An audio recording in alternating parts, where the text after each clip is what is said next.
안녕하세요. DJ 현희입니다. 오늘의 사연 시작해 보겠습니다.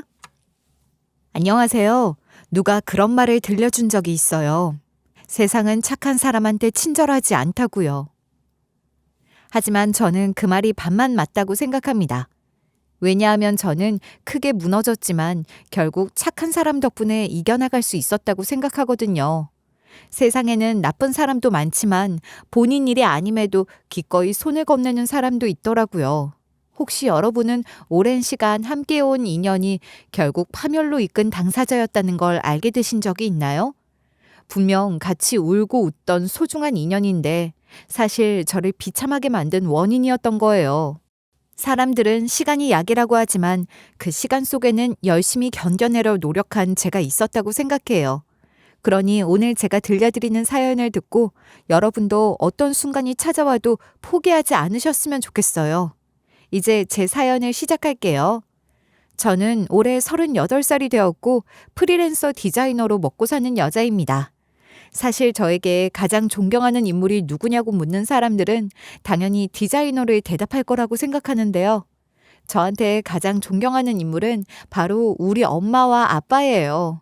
비록 제가 38년밖에 살지는 못했지만 우리 엄마와 아빠는 제가 살면서 본 중 가장 사람 좋은 분들이셨거든요. 아무래도 우리 가족은 부유한 형편이었기 때문에 남들보다 더 인심을 잘 베풀어 주셨는지도 몰라요. 예를 들어 우리 아빠는 길거리에서 누군가 구걸하고 있으면 지갑부터 꺼내서 먼저 다가가셨습니다. 형편이 많이 어려우신 건가요? 이런 길거리에서 누워 계시면 몸이 많이 상하실 것 같은데요. 끼니는 다 챙겨 드시는 거예요? 이 근처에 무료 밥차 같은 거 오지 않나요? 혹시 몰라서 못 드시는 거라면 제가 대신 알려드리고 싶네요. 아빠는 진심으로 걱정하면서 아예 지갑에 있는 모든 현금을 몽땅 꺼내 쥐어주셨습니다. 그리고 집에 반찬이 넉넉하게 남아있으면 포장해서 근처 쪽방촌에 갖다 주시기도 했어요. 심지어 한겨울에는 보일러가 고장난 동네 할머니 댁에 히터랑 전기장판을 사다 드리기도 하셨죠.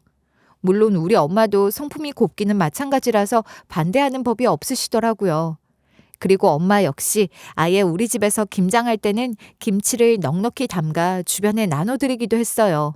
그러다 보니 우리 집 우편함에는 누군가 감사하다는 말을 남기거나 도움을 요청하는 엽서가 빼곡하게 도착했습니다.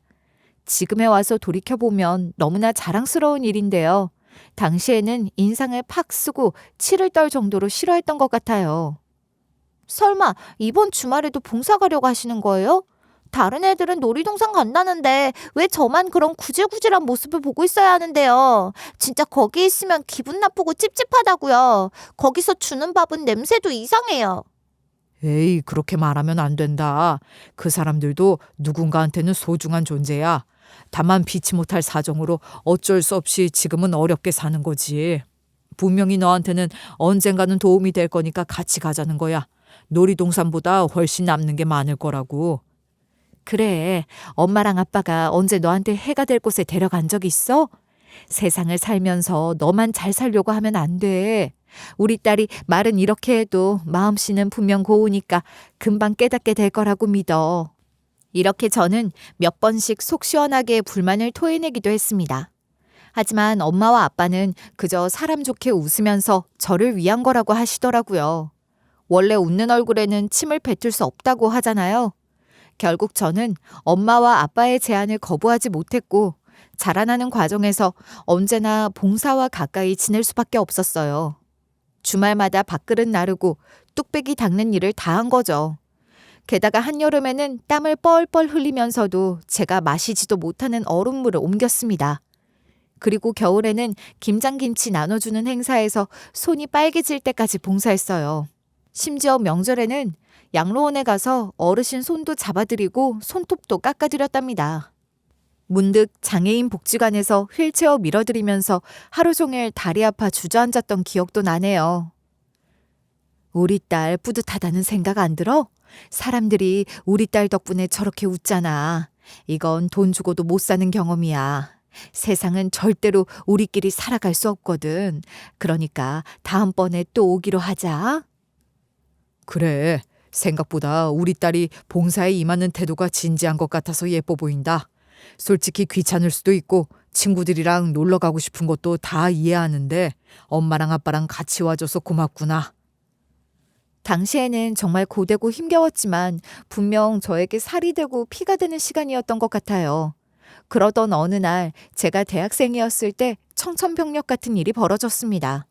저한테는 영웅이나 다름없었던 아빠가 스스로 목숨을 끊어버리신 거예요. 딱히 예고가 있으셨던 것도 아니었고 유서도 없었어요. 사실 아빠는 우리 집에서 가장 낙천적이고 긍정적인 분이셨기 때문에 충격이 더 컸죠. 도대체 왜 이런 선택을 하셔야 했던 건지 감히 짐작할 수도 없었던 거예요. 도대체 왜요, 아빠? 뭐가 그렇게 힘드셨던 건데요? 어떻게 엄마랑 저한테 말 한마디 없이 가버릴 수 있어요? 남 도와줄 때는 그렇게 열정적이셨으면서 왜 정작 아빠가 힘들 때는 도움을 청하지 않으신 거냐고요? 저는 아빠의 영정사진을 보면서 울부짖었습니다. 겉으로는 아빠에게 하는 말이었지만 사실은 세상을 향한 원망이었던 것 같아요. 아무리 생각해도 아빠 같은 사람은 이런 일을 당해서는 안 된다고 생각했으니까요. 세상에 존재하는 나쁜 사람이 얼마나 많은데 왜 하필 우리 아빠가 스스로 생을 마감하셔야 하나요? 하지만 감정에 치우쳐서 오열하고 있을 때가 아니었습니다. 아무래도 가장이었던 아빠가 사라진 거라 저랑 엄마는 어렵게 살 수밖에 없었거든요.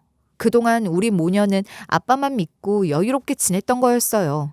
특히 우리 엄마는 공주처럼 살아오신 분이라 막막했습니다. 아무리 봉사를 열심히 다녔어도 생계가 어려워진 상황에 일상을 되찾는 건 다른 문제였거든요. 난생 처음으로 우리 모녀는 불 꺼진 집에서 촛불 켜고 라면 한 봉지로 때우는 경험까지 했습니다. 혜연아, 우리 이제 어떻게 살아가면 좋을까? 뭐라도 일자리를 구해보고 싶은데 내가 겉모습이 너무 일 못하게 생겼나 보다. 나야 그렇다 쳐도 너를 위해서 가만히 앉아 있을 수는 없는데 어떡하면 좋니? 엄마, 제 걱정은 하지 마세요. 우선 저도 아르바이트를 구해보면 얼마라도 벌 수 있을 거예요.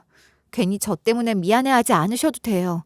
저도 이제는 성인이잖아요. 엄마 혼자 감당하실 생각하지 마시고 같이 이겨나가요. 저는 엄마를 애써 달랬지만 속은 말이 아니었습니다. 당장 휴학하고 공장이라도 가야 하나 고민이 많았죠. 그런데 죽으라는 법은 없다는 말이 맞나 봐요. 우리 모녀에게 빛이 한 줄기 들어왔거든요. 바로 아빠 친구였던 아저씨가 도와주겠다고 하신 겁니다. 솔직히 감사해서 눈물이 다 날 지경이었죠. 혜연아, 너희 집 사정 다 안다는 사람이 마냥 손 놓고 구경만 할 수 있겠어? 내가 이대로 가만히 있으면 네 아빠가 꿈에 나와 꾸짖을지도 모른다. 우리 집에 들어와서 지내도록 해라. 아무리 그래도 마음 놓고 잘 공간은 있어야지. 아저씨, 정말 감사드려요. 어떻게 은혜를 갚아야 할지 상상도 안 되네요. 솔직히 눈앞이 캄캄했는데 이제야 좀 마음이 놓여요. 아무리 아빠랑 친구셨다고 해도 집에 들어오라고 하는 건 쉬운 일이 아닌데 감사합니다. 절대로 민폐 끼치지 않고 조용히 지낼게요. 에이, 그렇게 말하면 아저씨가 섭섭하지. 부담 갖지 말고 마음 편하게 있어라. 원래 사나이 우정은 끝까지 가는 거야. 내가 먼저 세상을 떠났어도 네 아빠는 똑같이 거뒀을 거다. 절대로 어렵게 생각하지 마라. 우리 모녀는 벅찬 마음으로 아저씨 댁에 들어갔습니다. 그런데 사모님은 우리 모녀가 집안에 들어왔다는 것을 원치 않으시는 것 같더라고요. 당연히 가족들과 모두 상의가 됐을 거라 믿었기에 당황스러웠죠. 애초에 댁에 들어서자마자 눈빛이 매서웠거든요. 심지어 아저씨가 안 계실 때 집안에서 마주치기라도 하면 눈에 잔뜩 독이 보였어요. 아무리 친한 친구의 딸이랑 그 와이프라지만 여자 둘이서 남의 집에 들어와 사는 게 말이 되나요? 죽은 남편 보기 부끄럽지도 않냐고요. 사람이 체면이라는 게 있는 건데 염치가 너무 없네요. 저희가 먼저 들어오겠다고 말씀드린 게 아니라 아저씨가 제안해 주신 거예요. 당연히 아저씨 가족분들끼리는 모든 의논을 마치신 줄 알았어요. 이렇게까지 어려운 상황이 아니었다면 저희도 최대한 저희끼리 해결해 나가려고 했을 거예요. 너 말은 잘하는구나. 미리 연습하고 왔니? 괜히 우리 그 애한테 헛짓거리하는 거 들켰다간 얄짤없을 줄 알아. 지금도 인생 힘들지? 자칫하다간 헤어나올 수 없을 정도로 재미없어지게 만들어주는 수가 있다? 아무래도 사모님은 불륜으로 들어온 거라고 의심하시는 것 같았습니다. 그러다 보니 편하게 지내라고 말씀하시던 아저씨와 다르게 우리 모녀는 가시방석에 앉은 느낌이 들었어요. 결국 엄마는 고민 끝에 가정부를 자처하시게 됐죠. 분명 재벌집인 만큼 일반 가정집 사이즈가 아니었는데도 엄마는 열심히 집안일을 도우셨습니다. 곱디 곱던 손이 망가지는 것을 보면 얼마나 가슴이 아팠는지 몰라요. 하지만 그마저도 사모님 눈에는 좋게 안 보이는 것 같더라고요. 아니, 공주같이 살아왔다더니 민폐가 따로 없네요. 집안일을 도울 거면 더 성심성의껏 임해야 하는 거 아닌가요? 무슨 정신으로 하고 있는 거죠? 아무리 일이 많다고 해도 핑계가 될 순 없다고요. 사모님은 괜히 엄마를 꼬투리 잡아서 구박했습니다. 하지만 엄마는 해명하거나 싫은 말 한 번 하지 않으시더라고요. 그저 말없이 고개만 조아리셨거든요. 아무래도 제가 아직 대학을 졸업하지 못했고 아저씨가 등록금을 보태주고 계신 상황이라 괜히 불화를 만들고 싶지 않은 것 같았어요. 그래서 저는 이런 엄마의 희생을 헤아려 대학에 열심히 다녔습니다. 단 한 번도 땡땡이 친 적 없었고요. 무조건 바로 졸업해 취직하겠다는 각오로 살았어요. 그리고 치열하게 아등바등 살았더니 마침내 저는 디자이너로 취직할 수 있었답니다. 분명 이 모든 성과는 엄마 덕분이라고 생각했어요. 예전처럼 엄마를 부유하게 살도록 만들어드릴 자신은 없었지만 적어도 가정부 노릇하며 남 눈치 보게 만들고 싶진 않았거든요. 하루빨리 엄마랑 둘이서 살고 싶은 마음이 굴뚝 같았던 것 같아요. 그렇게 저는 아직 얹혀 사는 입장이다 보니까 항상 눈치를 볼 수밖에 없었어요. 뭐라도 점수 따고 좋게 보일 일이 있다면 최선을 다했죠. 그거 저한테 맡겨주세요. 제가 도와드릴 테니까 거기 앉아 쉬시면 돼요. 제가 이래봬도 학창시절에 분리수거 도맡아 하는 당번이었거든요. 앞으로도 분리수거 나가실 때는 저한테 시키세요. 솔직히 집까지 와서 일해야 한다는 게 지치고 짜증나기도 했습니다. 하지만 이렇게라도 해야 마음을 놓을 수 있었어요. 그런데 아저씨는 형제를 2명 키우고 계셨는데 동생은 말 그대로 모범생이었지만 장남은 그저 놀고 먹기 바쁜 녀석이었단 말이에요. 하루 종일 자기 방에 틀어박혀서 게임기 앞에 앉아있고 낮밤이 바뀐 채로 새벽 2, 3시까지는 불이 꺼질 줄 몰랐죠. 심지어 집에서 식사 시간 맞춰 밥을 같이 먹는 것도 드물었어요. 어떻게 장남이라는 녀석이 책임감도 없고 막 사는지 의아할 정도였습니다. 사실 더 솔직히 말하자면 제 눈에는 한심하게 보였던 것 같아요. 아무리 아저씨가 부유하시다고 해도 본인 몫은 할 줄 알아야 하는 거 아닌가요? 심지어 저는 남의 집에 얹혀 사는 열악한 환경 속에서도 대학을 좋은 성적으로 졸업했잖아요. 게다가 아저씨는 장남을 재수학원까지 보내면서 지원해 주셨다고 했습니다. 하지만 삼수를 실패해서 사수까지 시도하게 됐다고 하더라고요. 그러다 보니 재수학원에서도 장남을 돌려보냈다고 했어요. 혜연아, 네가 우리 첫째 공부 좀 알려주면 어떻겠니? 내가 이놈 때문에 알아누울 것 같다. 도대체 돈을 얼마나 더 들여야 정신을 차릴지 모르겠어.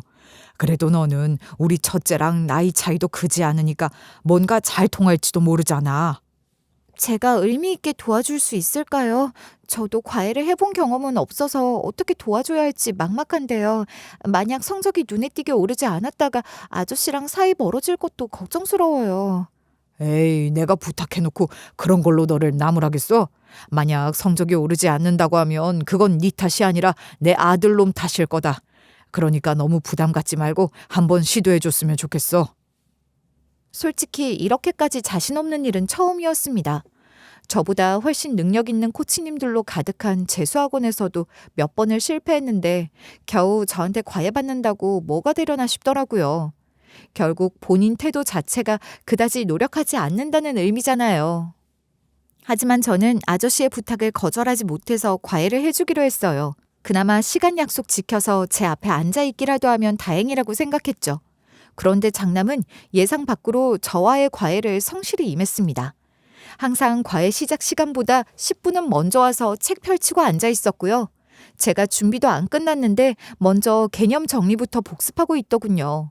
그리고 문제를 풀다가 막히면 무조건 바로바로 질문했고 복습은 물론이고 제가 준 보충 문제까지 손글씨로 정리해서 다시 풀어오는 성실함을 보여줬죠.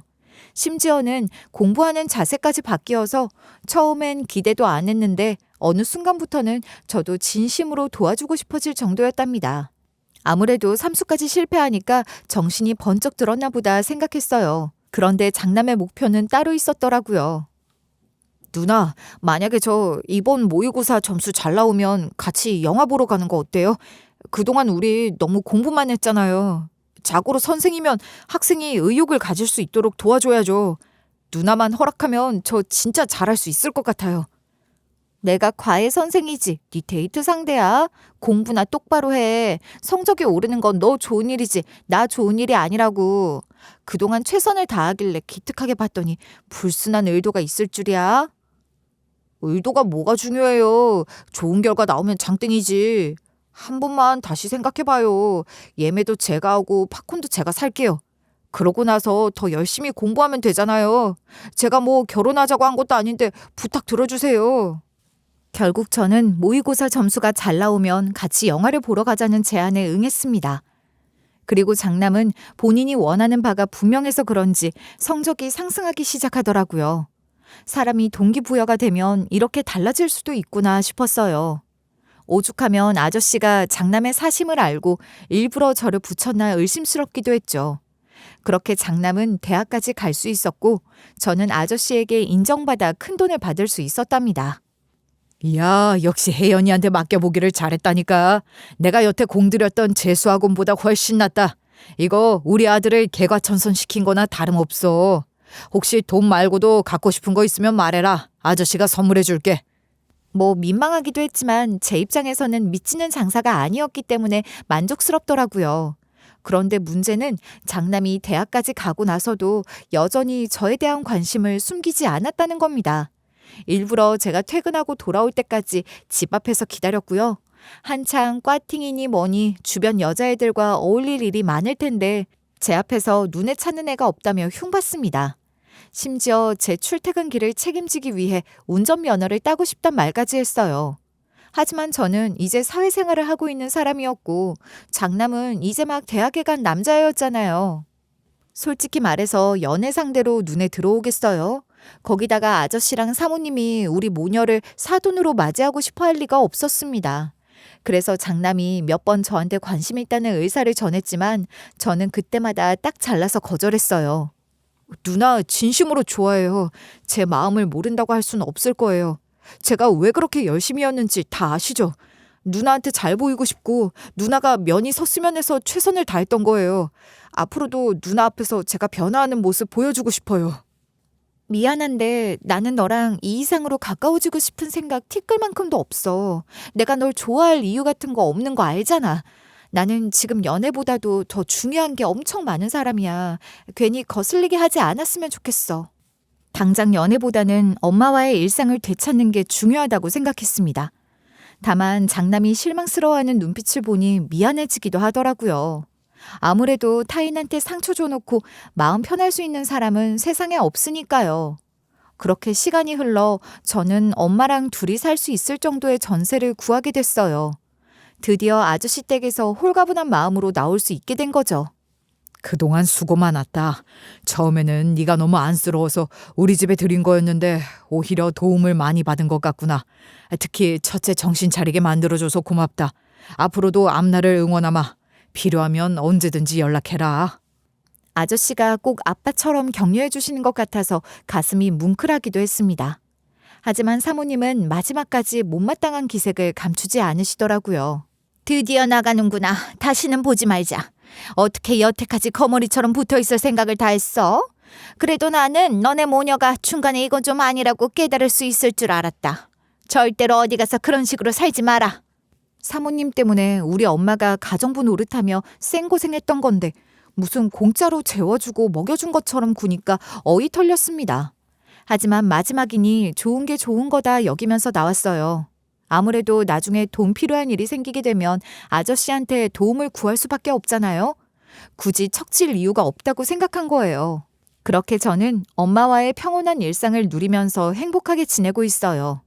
그리고 나이가 어느 정도 찼으니 한창 선을 보러 다니고 있었죠. 솔직히 결혼에 대한 환상이 막 있었던 건 아니었지만 우리 집에도 남자가 들어와야 의지할 수 있을 거란 생각이 들었거든요. 그런데 어떤 남자를 만나도 우리 모녀의 각별한 사이를 이해해주지 않더라고요. 어머님이랑 그렇게 가까우시면 결혼 생활 힘들지 않으실까요? 솔직히 두 분 사이에 끼는 게 부담스럽네요. 아무리 그래도 결혼하면 어느 정도 선도 긋고 불리한 게 맞잖아요. 괜히 셋이 같이 살게 될까 봐 걱정스러워요. 그렇게 생각하실 수도 있겠네요. 하지만 그런 의도로 말씀드린 건 아니었어요. 우리 엄마도 괜히 시집간 딸 집에 들어앉으실 분 아니거든요. 우리는 여기서 끝내는 게 좋겠네요. 이미 불편하게 느끼셨다면 언제든지 서로 상처받을 것 같아요. 매번 선을 보러 갈 때마다 계속해서 상심할 수밖에 없었습니다. 이대로 포기하는 게 현명할지도 모른다는 생각이 들더라고요. 그러던 중에 느닷없이 장남이 저를 찾아왔어요. 누나, 저 작은 회사지만 제 힘으로 취직했어요. 아버지한테 의지하지 않고도 해낼 수 있다는 걸 보여주고 싶었거든요. 이래도 저는 안 돼요? 아직도 제 마음은 여전해요. 누구를 봐도 누나만큼 좋아지지 않는다고요. 한때는 철없다고만 느껴졌는데 이제는 마음이 좀 움직이는 것 같았습니다. 생각해보면 장남은 그동안 한결같이 저를 좋아해줬잖아요. 심지어 부유한 집에서 자란 터라 그냥 현실에 안주해도 되는데 오로지 저한테 잘 보이기 위해 취직했다는 것도 뭉클하게 느껴졌어요. 그리고 저랑 엄마가 어떻게 살아왔는지도 다 아는 사람이잖아요. 결국 저는 장남을 받아주게 됐고 연애를 시작했답니다. 사실 오랫동안 알고 지낸 만큼 연애를 시작한다고 해도 과연 설레는 감정이 생길 수 있을지 의심스럽긴 했어요. 그런데 생각보다 우리는 간지러운 말도 적지 않게 주고받으면서 꽤나 달달한 연애를 이어갔습니다. 그러다 보니 저는 아이도 둘 정도 낳아서 온전한 가정을 이루고 싶은 마음이 컸기 때문에 결혼을 더 이상 미루고 싶지 않더라고요. 나는 당신이랑 연애 시작하기 전에 한창 선을 많이 보러 다니고 있었어. 이제는 결혼해서 정착하고 싶다는 마음이 크거든. 당신만 괜찮다면 우리 더 진지하게 생각해보는 게 어때? 우리 정도면 굳이 재고 따질 필요 없을 것 같아. 나도 좋아. 내 동생은 이미 결혼해서 잘 살고 있거든. 그 모습 보다 보니까 나도 얼른 안정적인 울타리가 생겼으면 싶더라고. 게다가 내가 예전부터 사랑해온 당신이라면 더할 나위 없이 좋겠지. 그렇게 우리는 의견이 일치해서 결혼을 준비하기로 마음먹었습니다. 그리고 우리 엄마한테 먼저 인사를 드리러 갔어요. 당연히 엄마는 조금도 예상하지 못했다는 듯이 깜짝 놀라셨죠. 예전부터 우리 혜연이를 짝사랑했다는 건 눈치채고 있었지만 그 관계가 이렇게 결실을 맺을 줄은 몰랐다. 역시 사람 인연이라는 건 정말 신기하구나. 그런데 너네 허락 잘 받을 수 있겠어? 사모님이 노여워하실 텐데. 제가 한다면 하는 남자거든요. 오랫동안 갈망하다가 겨우 얻은 사랑인데 절대로 포기할 수 없어요. 무조건 허락 받아낼 테니까 걱정하지 마세요. 저만 믿어주셨으면 좋겠어요. 한번 거절당했다고 주저앉지 않을 거예요. 예랑이는 본인만 믿으라면서 굳건한 눈빛을 보여줬습니다. 저 역시 이미 마음을 열고 가까워진 만큼 한 번은 문을 제대로 두들겨보고 싶더라고요. 그렇게 우리는 아저씨와 사모님에게 정식으로 허락을 받으러 갔습니다. 솔직히 너무 긴장돼서 청심환까지 사먹고 가야 했어요. 그런데 사모님도 사모님이지만 의외로 아저씨가 완전히 반대하시더라고요. 그렇게까지 얼굴이 확 질리는 모습은 처음 봤죠. 나는 무조건 반대한다. 둘 다 나이도 먹을 만큼 먹어놓고 왜 이런 선택을 하려고 하는지 모르겠구나. 지금은 오랜만에 다시 만나서 마음이 벅찰 수도 있지만 결혼은 그런 잠깐의 감정으로 선택하면 안 되는 거다. 당연히 제가 이 집안의 며느리로 들어오기 적합하지 않을 수도 있습니다. 그런데 아저씨가 사모님보다 더 격렬하게 만류하실 줄은 몰랐어요. 물론 사모님도 불쾌하단 표정을 감추지 않으셨고요. 심지어 그 자리에는 초면의 예비동서까지 함께 있었는데요. 마찬가지로 껴들어서 분위기를 초치더라고요. 아무리 서로 좋아한다고 해도 결혼은 장난이 아니잖아요. 집안끼리 주고받는 약속인 건데 차이가 너무 심하면 갈등 없이 살 수 없을 거예요. 이혼보다는 파혼이 낫다는 말이 있잖아요. 이대로 멈추시는 게 좋겠어요. 그건 아니야. 형은 혜연 누나 덕분에 사람 된 거나 마찬가지거든. 그리고 혜연 누나는 원래 영철이 아저씨 딸이라서 집안 차이가 어마어마하다고 볼 수도 없어. 이미 대학까지 갔을 때 집안이 기울어진 거니까. 그나마 예비 시동생이 저 대신 방패가 되어주고 분위기를 식히려고 노력해줬습니다. 하지만 예비 동서까지 합세해서 저를 적극적으로 배척하니까 기세에 눌리는 기분이 들었어요. 결국 자리는 흐지부지 될 수밖에 없었고 이렇게까지 반응이 격하니 솔직히 말해서 우리의 결혼은 물 건너가는 게 아닐까 싶었습니다. 그런데 예랑이는 이대로 포기할 수 없었나 봐요. 저한텐 상의하지 않았지만 본인 나름의 계획이 있었던 거예요. 저는 평생 어머니 아버지 돈이나 퍼다 쓰면서 백수로 살 생각이었어요. 그런데 누구 덕분에 정신 차리고 대학 진학부터 취업까지 이뤄낸 거라고요. 그게 어머니 아버지 덕분이라고 생각하세요? 아니요. 저는 사랑 없었으면 이 정도로 노력하지 않았을 거예요. 예랑이는 전부 제 덕분에 이루어낼 수 있었다면서 금식까지 강행했다고 하더라고요. 아침부터 저녁까지 모든 끼니를 걸으면서 물만 마셨다고 해요. 아니 집에만 있다면 모르겠는데 직장도 다니면서 그 고생을 자처했을 생각을 하니 가슴이 아프더라고요. 결국 예랑이의 고집에 예비 시부모님은 두 손 두 발 드셨다고 했습니다. 그리고 저와의 결혼 허락이 떨어지게 됐죠. 당연히 저는 생각 이상으로 저를 진정성 있게 아껴주고 결혼하고 싶어하는 예랑이에게 감동받았어요. 앞으로 어떤 일이 일어나더라도 이 사람만 믿고 살아가야겠다고 느꼈답니다. 그리고 양가의 허락을 받게 된 만큼 상견례를 잡게 됐죠. 물론 반대하시다가 허락해 주신 예비 시아버지에게 상견례 전에 감사 인사를 따로 전했어요. 그런데 예비 시아버지는 아주 적극적으로 반기는 눈치는 아니시더라고요. 그래, 우리 아들놈이 그렇게까지 원한다는데 내가 뭘 어쩌겠냐. 사랑하는 마음 하나만은 진심인 것 같더라. 둘이 잘 살았으면 좋겠구나. 지금은 내가 반대했다는 게 원망스럽고 야속할 수 있지만 나름대로 이유가 있어서 그랬던 거니 이해해라. 그렇게 드디어 고대하던 상견례 당일이 됐습니다. 그런데 원래 저랑 엄마는 둘이서 나오니까 우리 모녀를 배려하는 차원에서 예비 시부모님이랑 예랑이만 참석하기로 돼 있었거든요. 그런데 갑작스럽게 예비 시동생과 예비 동서도 참석한다고 하더라고요. 심지어 예비 시동생은 원래 같이 나올 생각이 그다지 없었대요. 하지만 예비 동서가 가족끼리 인사하는 자리인데 반드시 참석해야 한다면서 강하게 나왔다고 했습니다. 솔직히 처음 만났던 자리에서 예비 동서가 쉽지 않은 타입이라는 것을 이미 경험했기 때문에 설마 상견례 자리에서 또 반대하려고 하나 싶어 걱정스러웠어요. 그나마 예랑이가 제 편을 들어주겠다고 약속해줘서 마음이 놓였죠. 걱정하지 않아도 돼. 내가 금식까지 해가면서 겨우 받은 결혼 허락인데 겨우 이런 걸로 물거품 만들 수는 없지. 내 마음은 변하지 않을 거니까 긴장할 필요 없어. 그냥 오늘은 본격적으로 우리가 결혼에 다가서는 날이라고 생각해. 제 걱정이 기우였던 걸까요? 예비 동서는 생각보다 상견례 자리에서 공격적이지 않았습니다. 오히려 왜 나왔나 싶을 정도로 침묵을 지키더라고요. 지난번에 봤던 날카로운 모습은 다 꿈인가 싶을 정도였죠. 덕분에 상견례 자리는 생각보다 스무스하게 무미될 수 있었답니다. 그런데 상견례 자리가 끝나고 나서 예비 동서가 저를 따로 부르며 다가오더라고요. 저기 형님, 우리 시댁이 어떻게 부자가 됐는지 알고 계신가요? 따라오세요. 꼭 아셔야 하는 문제니까요. 솔직히 말하면 예비 동서가 저를 따로 부를 때까지만 해도 뭔 말을 하려는 건지 전혀 감이 안 잡혔습니다. 그런데 따라가 보니까 글쎄 우리 아빠 이름으로 된 오래된 부동산 계약서 뭉치가 덩그러니 펼쳐져 있는 거예요.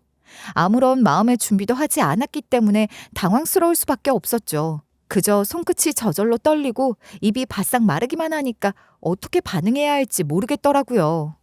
많이 놀라셨죠? 당황스러우실 거라고 생각해요. 설마 신뢰가 있어야 할 사이에 이런 식으로 뒤통수를 쳤을 줄 누가 예상했겠어요. 그런데 제가 두고 보니 완전 악질이더라고요. 이대로 넘어갈 수는 없었어요. 자세히 설명해 줬으면 좋겠네요. 도대체 왜 이 서류 뭉치가 동서한테 있는 거죠? 설마 시댁이 재산 불리는 과정에 우리 아빠가 있었다는 건가요? 좀 알아듣게 이야기해 주세요. 사실 저희 친정도 같은 방식으로 재산을 편취당할 뻔했어요. 시댁이니까 믿고 왕래했던 건데 완전 속이 더럽고 뒤가 구린 집안이더라고요. 그동안 형님도 의심 한번 없으셨죠?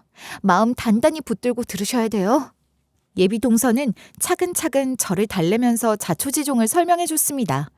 알고 보니 예비 시아버지는 주변을 쏘싹거리면서 등쳐먹고 돈을 모은 인간이더라고요. 사업 자금을 핑계로 상대방이 가지고 있는 땅을 지금은 개발 가능성이 없고 정부 규제 때문에 손해보기 전에 넘기라면서 하루빨리 매각해야 목돈을 마련할 수 있다는 식으로 부추겼다고 합니다. 제가 어디서 잘못된 정보 듣고 와서 사돈에게 이러겠습니까?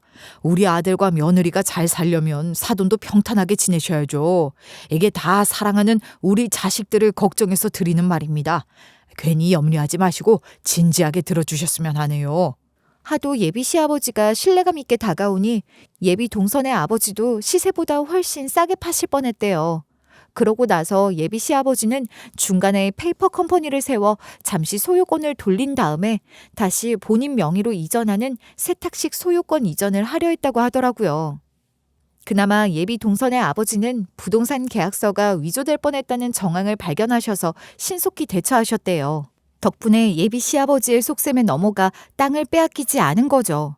그런데 예비 시아버지네 직원이 실수로 과거 부동산 계약서 묶음 일부를 넘긴 거예요.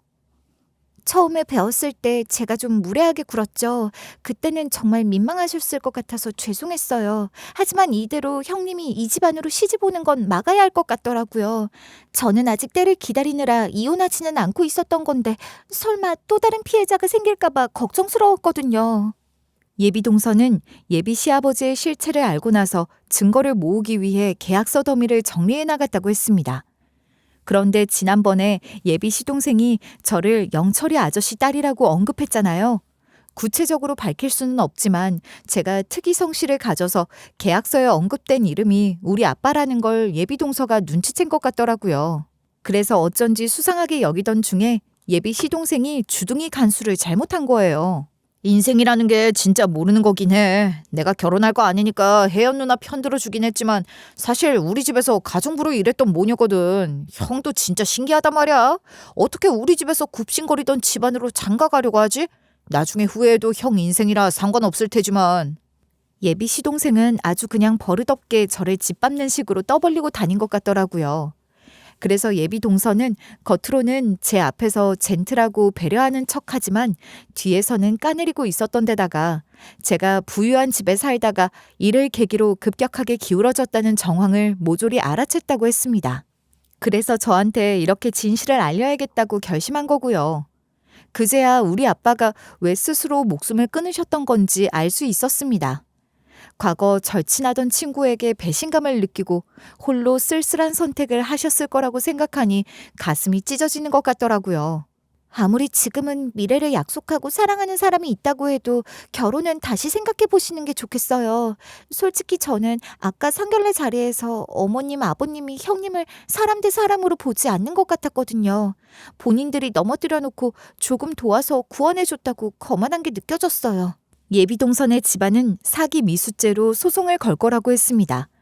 그리고 저는 최근에야 사기였다는 것을 알게 됐다는 걸 예비 동서를 통해 입증할 수 있었기 때문에 사기죄와 사문서 위조죄로 걸어보기로 했죠. 당연히 엄마에게도 조심스럽지만 이 모든 사실을 알려드렸어요. 엄마 역시 저와 마찬가지로 충격을 받으셨습니다. 내 남편 등에 칼 꽂은 게 누군지도 모르고 은인인 줄 알면서 살았구나. 그동안 하늘에서 얼마나 괴롭고 억울했을지 억장이 무너지는 것 같다. 차마 우리한텐 말도 못하고 고통스러워했을 생각하면 피눈물이 나려고 해. 저랑 엄마는 서로를 끌어안고 울분을 통했습니다. 그리고 저는 고민 끝에 예랑이에게도 이 사실을 알렸어요.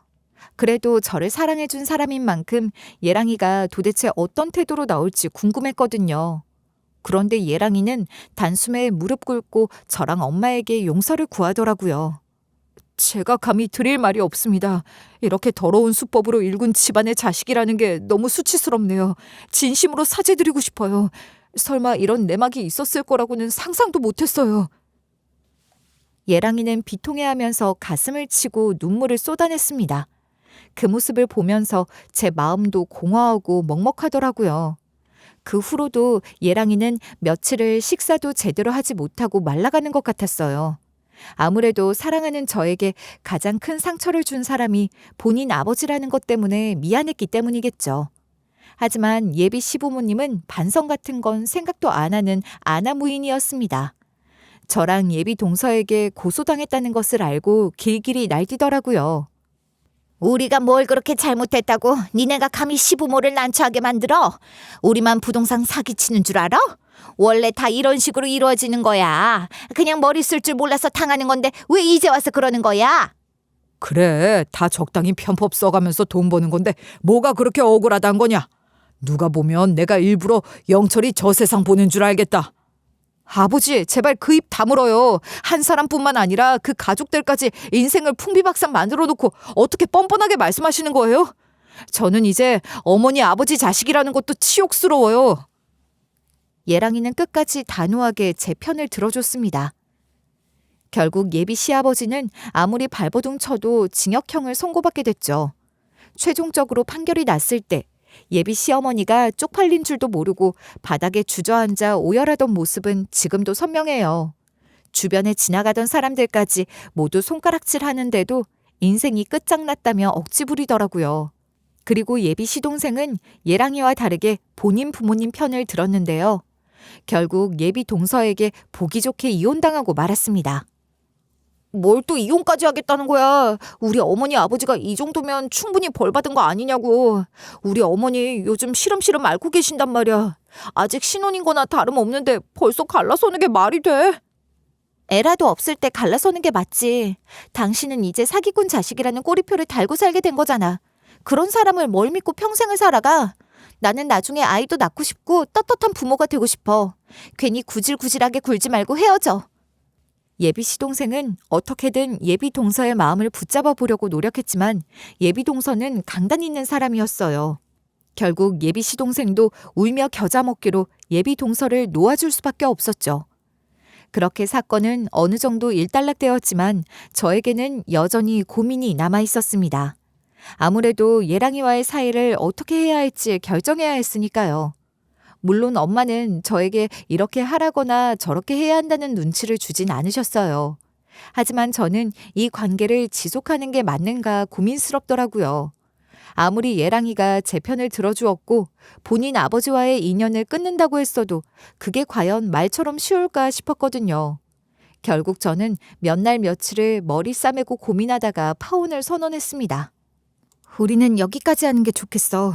당신이 나를 얼마나 사랑해주고 아껴주는지 모르는 거 아니지만 아무리 생각해봐도 이 결혼은 나한테 너무 무겁고 벅차. 서로 좋은 기억으로 남으려면 여기서 끝내는 게 맞아. 그게 무슨 말이야? 내가 우리 아버지랑 인연을 끊겠다고 약속했잖아.